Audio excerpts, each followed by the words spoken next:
Greetings. Hey, I hope this message finds you abundant and blessed as ever.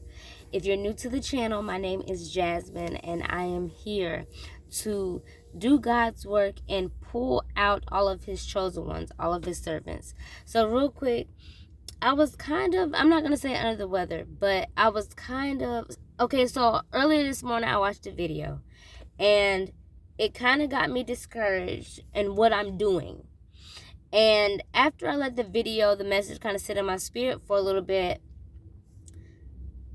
I was like, God, am I on the right track? Am I doing what I'm supposed to do? Am I pleasing you? Am I serving your people as you have put me on this earth to do?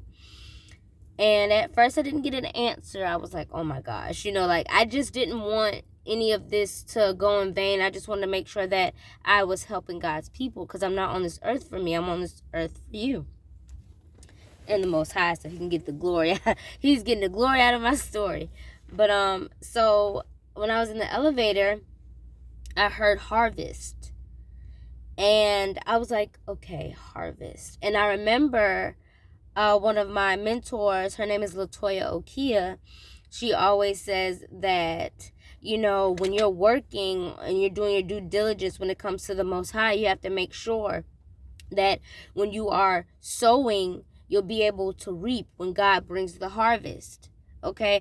You don't have to have everything together today. You don't have to have everything coagulated and in its proper place. As long as there's proof of your work, as long as there's effort, okay, as long as there's time and energy put in, God will bless whatever you have, but you have to have something for him to bless. That stuck with me. So when I was in the elevator, I heard harvest, and that came to mind. So right before, I always pray before I read, because I want to make sure that God's will is done, not mine. My will has gotten me as far as it can get me. Okay, it's time for God to take over. I'm glad about it. So I'm sitting here reading, and I do my devotions daily, and it's called Simon's Mother-in-Law, a Willing Servant, and the verses are Mark chapter 1, 29 through 31, and that just talks about how, he healed her because of her sickness. He healed her, and as soon as he healed her, she got up and started serving. Okay, so that was my confirmation. Serving, that's what I heard in the spirit. So what I did was, I don't know, I feel like God always, I don't know, if you've been tracking, if you've been following me or paying attention to me, there's a few videos back where I'll have a certain Bible verse that God gives me, and then I end up reading a whole other Bible verse.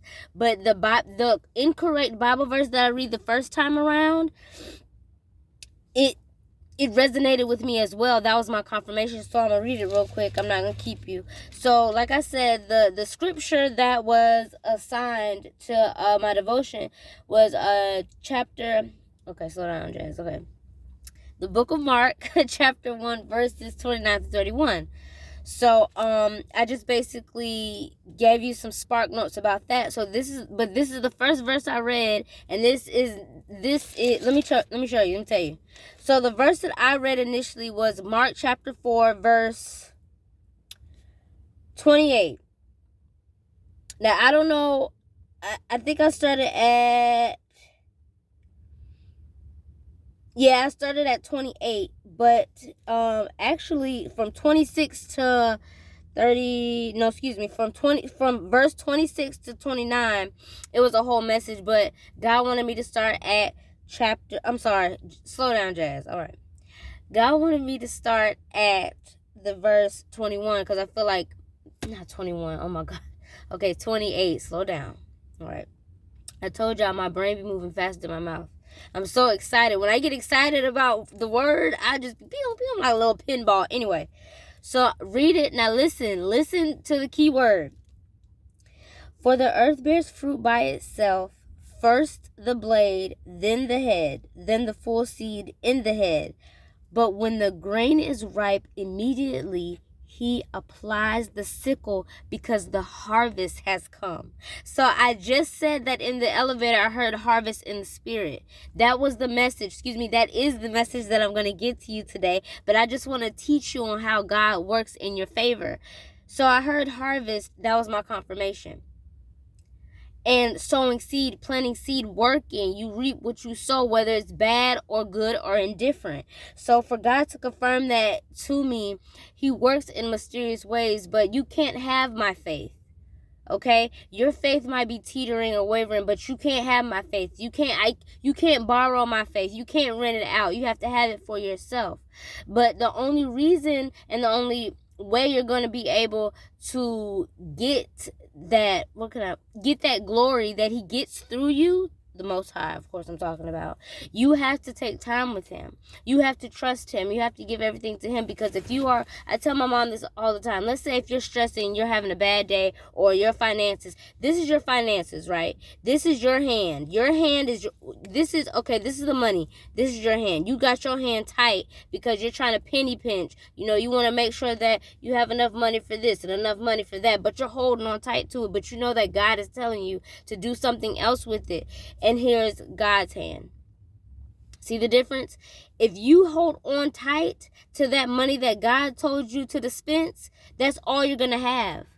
If you put your trust, and if you put your finances, you put your heart, you put your time, you put your love, you put everything in his hand, he has no choice but to multiply you. He wants to get the glory to you, chosen one. So real quick, the gist of this video is this. If you ain't get nothing else, get this.